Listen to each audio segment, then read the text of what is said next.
கிறிஸ்துவுக்குள் பிரியமான என் அன்பு தேவஜனமே, உங்கள் யாவருக்கும் மீண்டும் நம்முடைய இரட்சகராகிய இயேசு கிறிஸ்துவின் இனிய நாமத்தினாலே வாழ்த்துக்கள்.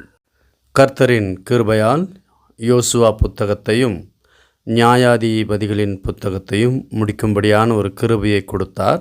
இன்றைய நாளிலே ரூத் புத்தகத்தை குறித்து பேசும்படியாக தேவன் கொடுத்த மகா கிருபைக்காக நான் அவருக்கு நன்றி செலுத்துகிறேன். நியாயாதிபதிகளின் புத்தகத்திலே கடைசி அதிகாரங்களில் மீண்டும் மீண்டும் ஒரு வார்த்தை நாம் கவனித்த ஒரு விஷயம் என்னவென்றால், அந்நாட்களிலே இஸ்ரவேலிலே ராஜா இல்லை. நாம் பார்த்து கொண்டிருக்கிற புத்தகமானது நியாயாதிபதிகள்.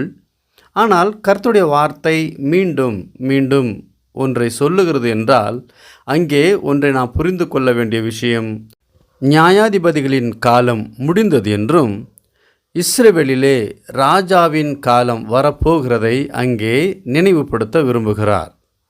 ரூத்தின் சரித்திரம் ஆரம்பம்.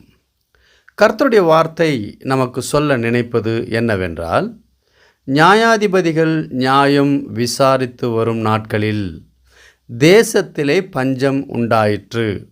சரியாக கவனிக்கும் பொழுது சிம்சோன் நியாயம் விசாரித்து வந்தபோதே தேசத்தில் பஞ்சம் உண்டாயிருக்க வேண்டும்.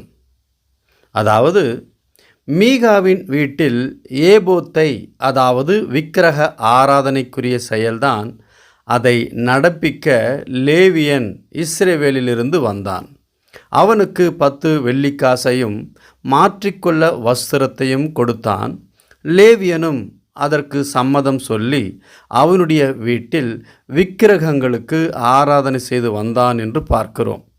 நியாயாதிபதிகள் 18ஆம் அதிகாரம் 31வது வசனம், தேவனுடைய ஆலயம் சீலோவில் இருந்த காலம் முழுவதும் அவர்கள் மீகா உண்டு பண்ணின சொரூபத்தை வைத்து கொண்டிருந்தார்கள் என்றால், தேவனுக்கு முன்பாக தான் செய்கிறது பாவம் என்று அறியாமல் தேவனை துக்கப்படுத்தினார்கள் என்பது மிக சரியே. திரும்பவும் 19ஆம் அதிகாரத்தில் இஸ்ரவேலில் ராஜா இல்லை என்று கர்த்தருடைய வார்த்தை வந்தது என்றால், இனி நியாயாதிபதியுடைய காலம் இல்லை, உங்களுக்கு ராஜாவை உண்டாக்க கிரியைகள் நடந்து கொண்டிருக்கிறது என்றே அர்த்தம். பிறகு லேவியனுக்கு நடந்த கொடுமையை பார்த்தோம். இந்த கால இடைவெளியிலே பஞ்சம் மெல்ல மெல்ல தலை தூக்க ஆரம்பித்திருக்க வேண்டும். நியாயாதிபதிகளில் பார்க்கும்பொழுது இஸ்ரவேலர்கள் கீழ்ப்படியாத போது தேவன் அவர்களுக்கு வாதைகளோ அல்லது போராட்டங்களோ நேரடியாக அவர்களுக்கு கொடுக்கவில்லை. மாறாக அவர்களின் எதிரிகளின் பலத்தை அதிகரித்து அவர்களாலே இஸ்ரவேலர்களுக்கு பெரும் பிரச்சனைகள் வந்ததை நாம் பார்த்தோம். இஸ்ரவேல் ஜனங்கள் தேவனுக்கு முன்பதாக கீழ்ப்படியாத காரணத்தினாலே அவர்கள் அவருக்கு கீழ்ப்படியாமல் வழிவிலகி போகிறதை நம்மால் பார்க்க முடிகிறது. இந்த காரணத்தினாலே இஸ்ரவேலுக்குள்ளே பஞ்சம் உண்டாயிருக்க ஒரு முக்கியமான காரணமாக இருக்க முடியும். பரிசுத்த வேதாகமத்தில் முக்கியமான பெண்களின் பெயர் கூட எழுதப்படவில்லை. என்ன தடையோ என்று தெரியவும் இல்லை. எடுத்துக்காட்டாக சிம்சோனின் தாய், சிம்சோனின் மனைவி பெலிசரின் மகள், யெப்தாவின் மகள், மீகாவின் தாய், இப்படி உற்று கவனிக்கும் பொழுது பெயர் இடம்பெறாத பொழுது ரூத் என்ற பெண்மணிக்கு மட்டும் பெயர் மட்டுமல்ல, ஒரு புத்தகத்தை பரிசுத்த வேதாகமத்தில் கிடைக்க பெற்றிருக்கிறது என்றால், இங்கே கர்த்தர் கொடுத்த அந்த முக்கியத்துவத்தை நாம் கவனிக்க வேண்டும். ரூத் என்று பெயர் கொண்ட இந்த பெண்மணி இஸ்ரவேலை சார்ந்தவர் அல்ல, மாறாக மோவாப் தேசத்து பெண்மணியாக இருக்கிறார். எப்பொழுதும் இஸ்ரவேலர்களுக்கும் மோவாப் தேசத்து ஜனங்களுக்கும் இடையே தொடர்ந்து போராட்டங்களும் சண்டைகளும் சச்சரவும் இருக்கும்.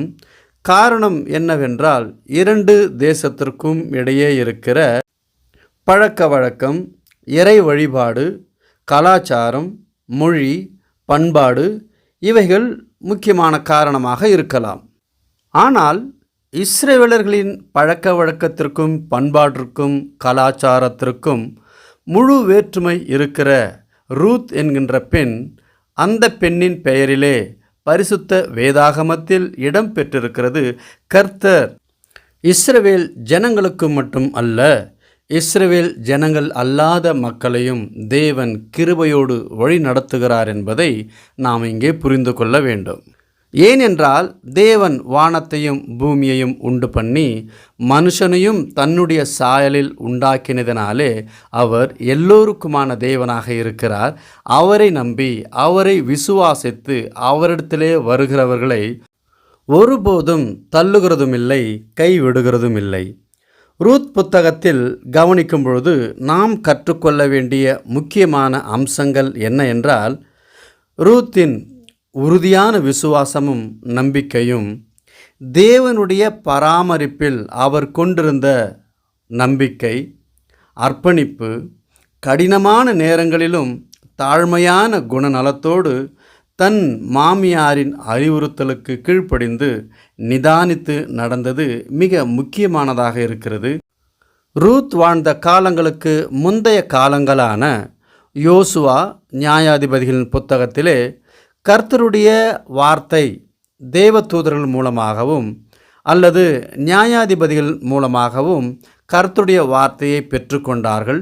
அநேக அற்புதங்களும் அடையாளங்களையும் நாம் பார்த்தோம். ஆனால் ரூத் புத்தகத்திலே கர்த்தருடைய வார்த்தை எங்கும் புறப்படவில்லை, யாரிடத்திலும் பேசவில்லை, அற்புதங்களும் அடையாளங்களும் இல்லை. அதற்காக தேவனுடைய கிரியை இல்லை என்று நாம் சொல்லிவிட முடியாது.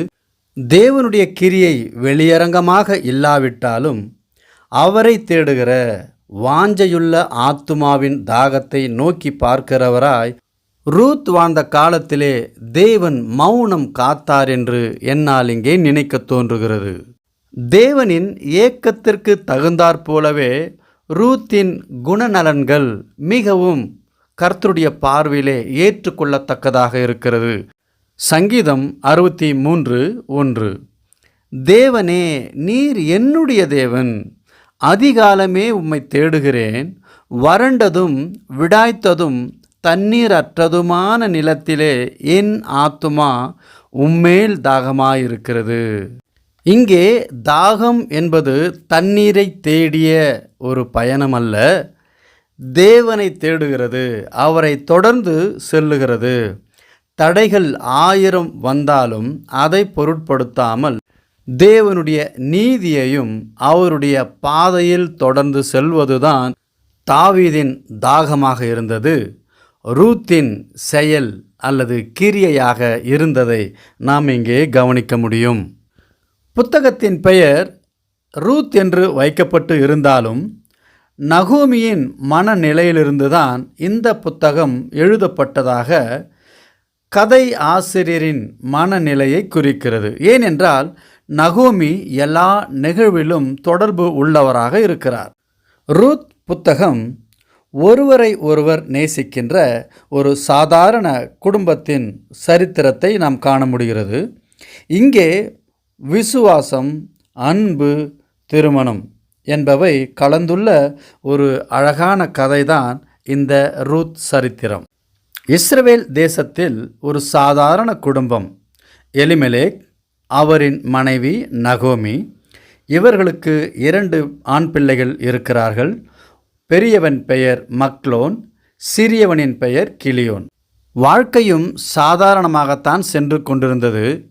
அந்த தேசத்திலே பஞ்சமும் வருகிறது.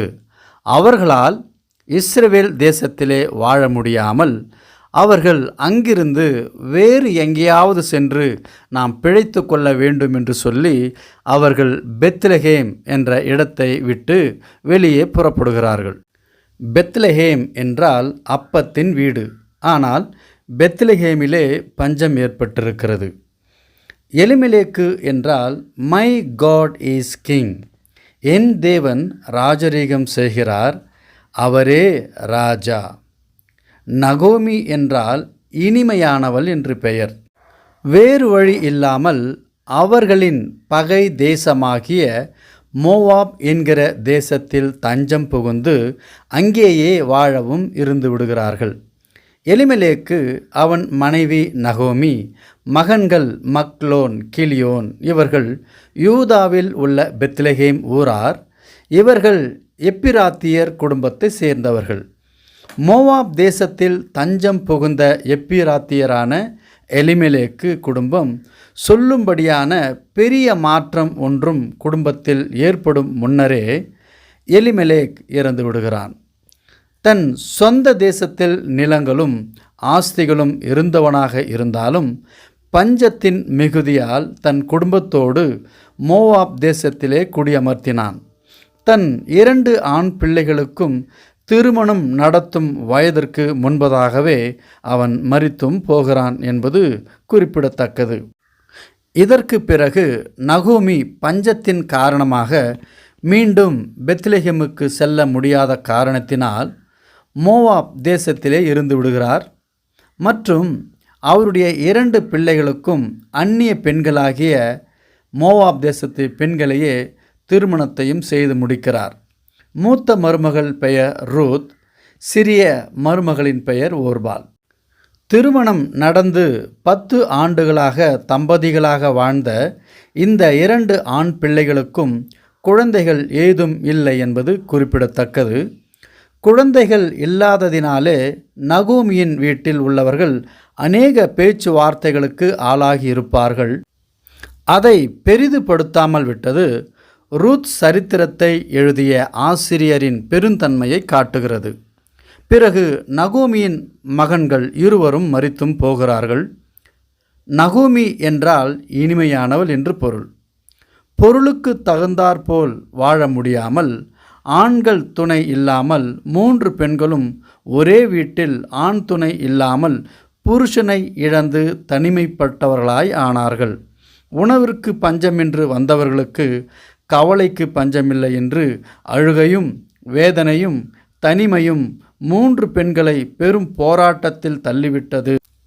கர்த்தர் தம்முடைய ஜனங்களை சந்தித்து அவர்களுக்கு ஆகாரம் அருளினார் என்று கேள்விப்பட்டு நகோமி தன் 2 மருமகள்களோடு கூட மோவாப் தேசத்திலிருந்து திரும்பி வரும்படி எழுந்து அப்பத்தின் வீடாகிய பெத்லெகேம் நகரத்திலிருந்து ஒரு இஸ்ரவேல் குடும்பம் பஞ்சத்தின் மிகுதியால் அந்த இடத்தை விட்டு அந்நிய தேசமாகிய மோவாப் தேசத்திற்கு சென்றார்கள். நகோமி தன்னுடைய கணவனோடும் 2 ஆண் பிள்ளைகளோடும் சென்றாள். ஆனால் தன் கணவனையும் இழந்தாள், 2 மகன்களையும் இழந்தாள். இப்பொழுதோ தனிமைப்பட்டவளாய் தான் மாத்திரமல்ல, தன்னுடைய பிள்ளைகளை நம்பி வந்த 2 பெண்களும் தனிமைப்பட்டவர்களாய் அங்கிருந்து புறப்பட்டு வருகிறார்கள். நகோமி என்றால் இனிமையானவள் என்று பொருள். பெயர் தெரிந்து இனிமைக்கு எதிர் சொல் கசப்பானவளாக வாழ்நிலை மாறிப்போனது. அடுத்து என்ன என்று அடுத்த பகுதியில் பார்ப்போம். தொடர்ந்து இருங்கள். கர்த்தருடைய நாமம் மகிமைப்படட்டும்.